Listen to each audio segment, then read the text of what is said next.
So now, just picking up again from section Hey of this Maimer.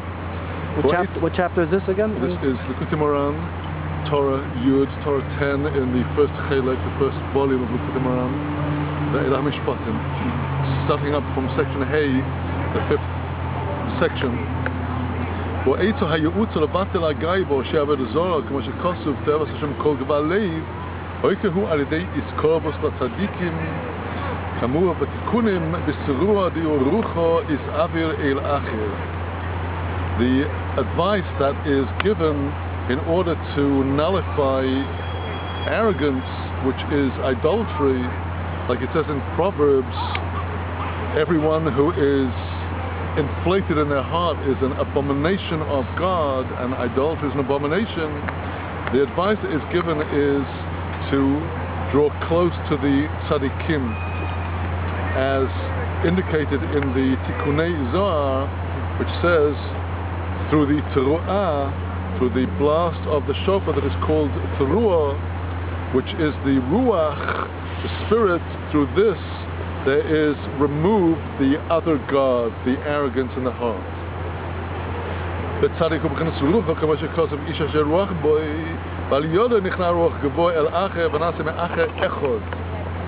Now the tzaddik is the very concept of the ruach, the spirit, as it's written, a man who has the spirit in him, he is the leader. It is through the tzaddik that the spirit of arrogance, the inflated spirit, is removed. This is the other God, and that is changed into Echad, the one God.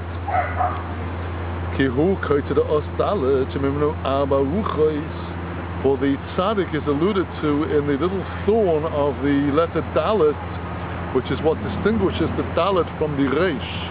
The letter Reish is contained in the word El Acher, the other God, the idol.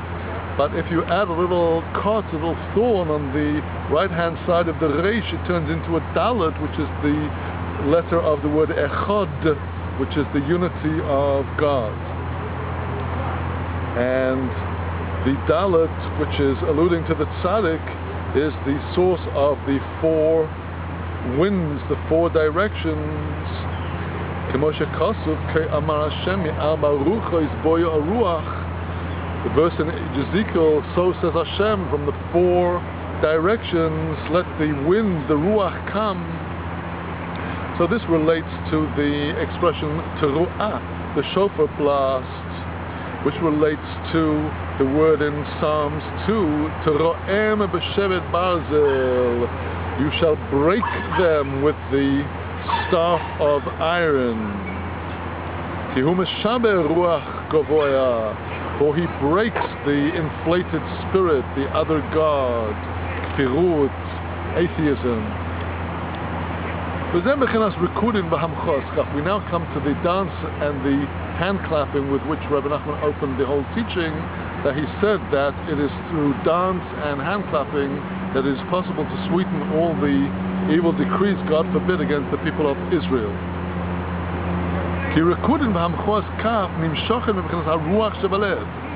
Dance and hand clapping are drawn from the spirit in the heart. Let's remember that hand clapping is hand clapping, we clap for joy, and the essential difference between dance and hand clapping is that in dance your legs come into it. You jump and you move about with the legs.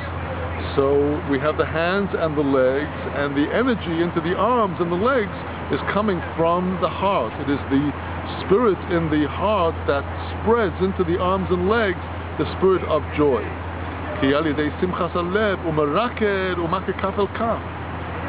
Through the joy in the heart, a person comes to dance and clap his hands. The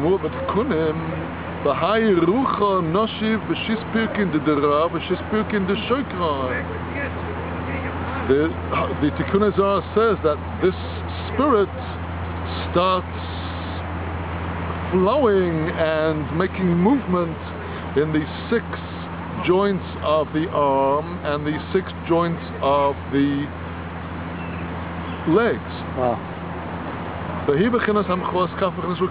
the concept of hand clapping and dancing. liboy noso es raglov. This is the concept that is brought in the Midrash about Jacob when he went out on his way from Be'er Sheva. His heart lifted up his legs, says the Midrash. Hainu le'aruach shebalev boim harikudim. Hainu le'de'at tzadik sheb'chenas ruach nisbat la'gaiva. It is through the spirit in the heart that dance comes. And here, this is to be understood as a metaphor. It is through the tzaddik, who is the spirit, through the tzaddik, the arrogance, the heavy arrogance that prevents a person from naturally expressing his joy in God through dance and hand clapping. It's through the tzaddik that this heaviness of arrogance is removed and the person is able to dance and clap hands. People looking at the tzaddik, talking to the tzaddik, hanging out with him, or?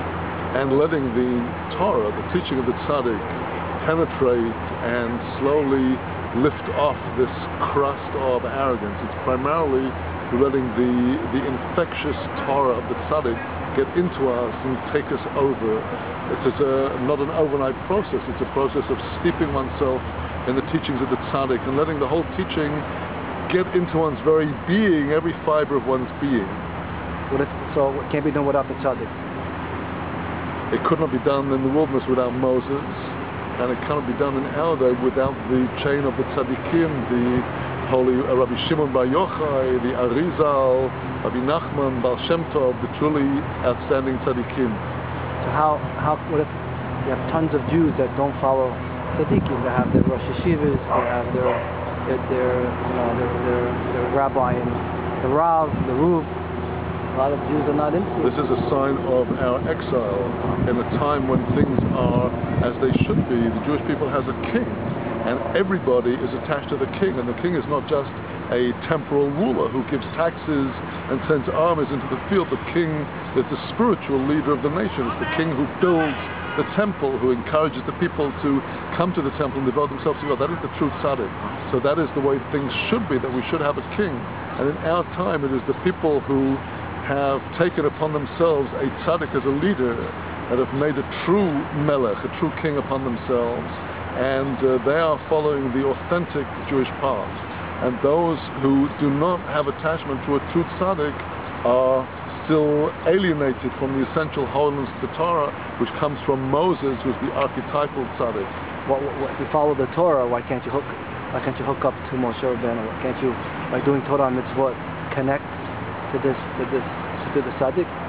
The words of Moshe Rabbeinu are for all time in every circumstances, but through history conditions have changed, society has changed, culture has changed, technology has changed, and the average individual does not have the comprehensive knowledge of the Torah to know how to take Moses' words and apply them in the here and now of his own situation. It requires an outstanding Torah sage and a tzaddik to bring the spirit of Moses into each generation. So that is why Rabbi Nachman repeatedly uses the concept of the tzaddik of the generation, who knows how to take the essential spirit of Moshe and reveal it in his own generation.